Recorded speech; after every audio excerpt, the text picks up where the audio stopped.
Hello and welcome back. In our previous lesson, we have already designed the new red, which is based on multitasking threads as shown here. In this practical walkthrough, we are going to create this in our Visual Studio. So let's take a look. Go and open your Visual Studio 2019 and then click on Create New Project.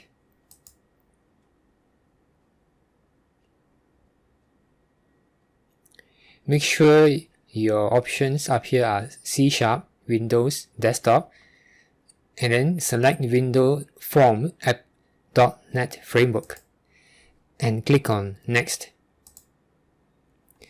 In the project name here, we'll call it 03-multithread.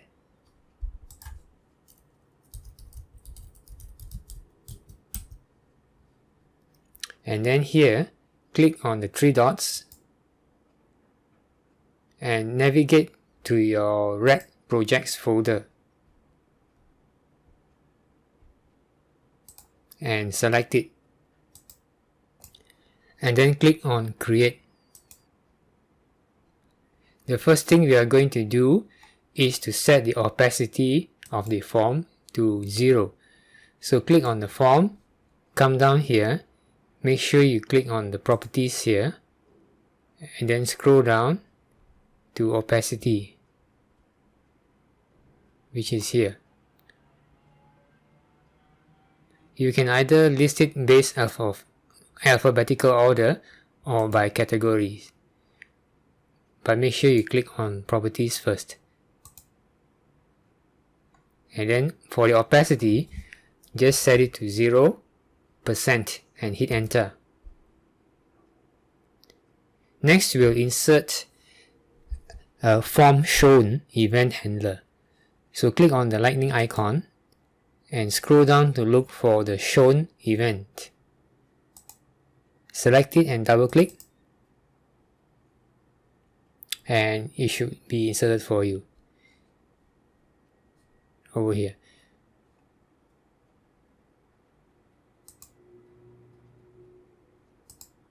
In future, if you wanted to look for this source code, you can come down to the form designer, click on the form, and then click on the first one here, the constructor, this one. So when you click on this, you'll be able to see all this code listing here if you ever need to make any changes.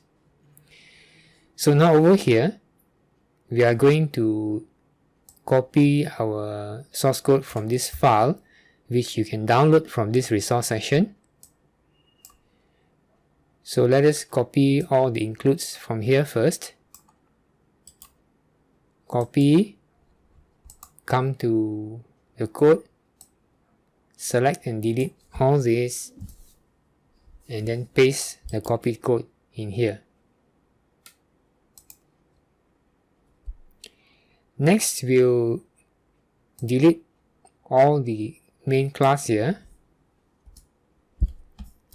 and replace it with our own new code, which is from here, the public class.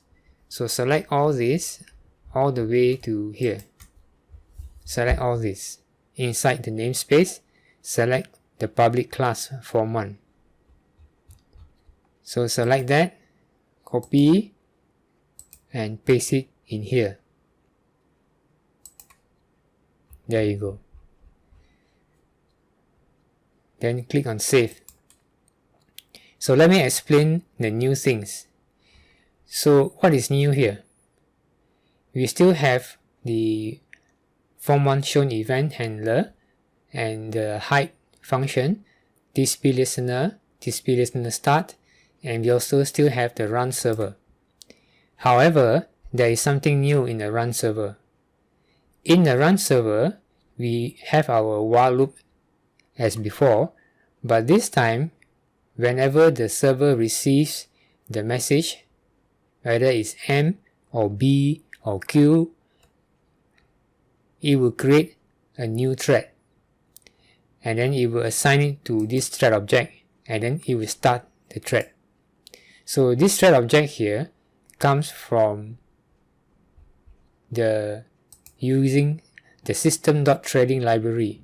It is used for creating multiple multitasking threads that can run concurrently.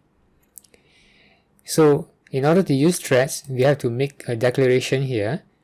We have to create two thread objects, one for the message and one for the beep.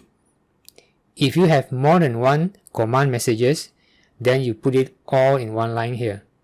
So use a separate thread for each command so that the server commands can run concurrently instead of blocking.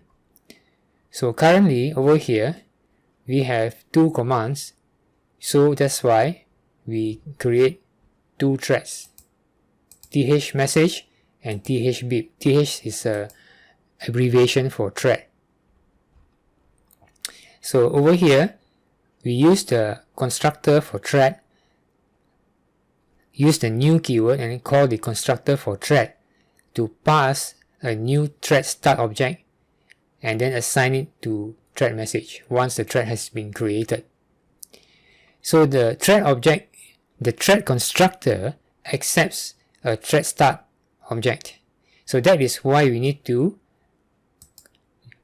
call the thread start constructor inside the parameter. So when you use the new keyword here, it means you are creating another object.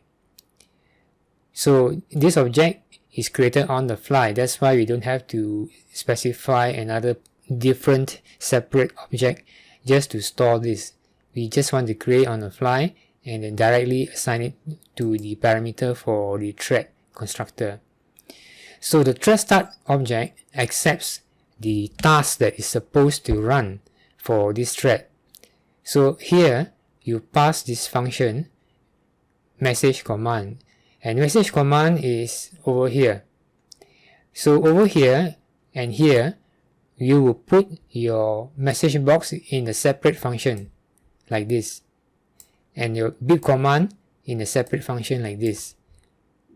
So we call it message command and beep command, and inside it you can see our familiar message box show and the console beep function.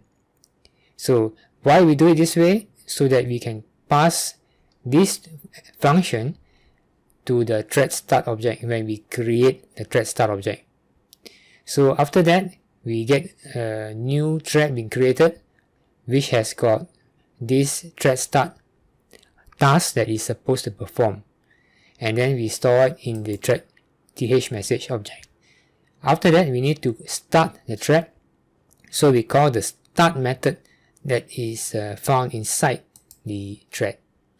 The same thing happens for message B, but this time we pass it a different task, a beep command task, and then we assign the new thread to the beep thread and then call it start method as well.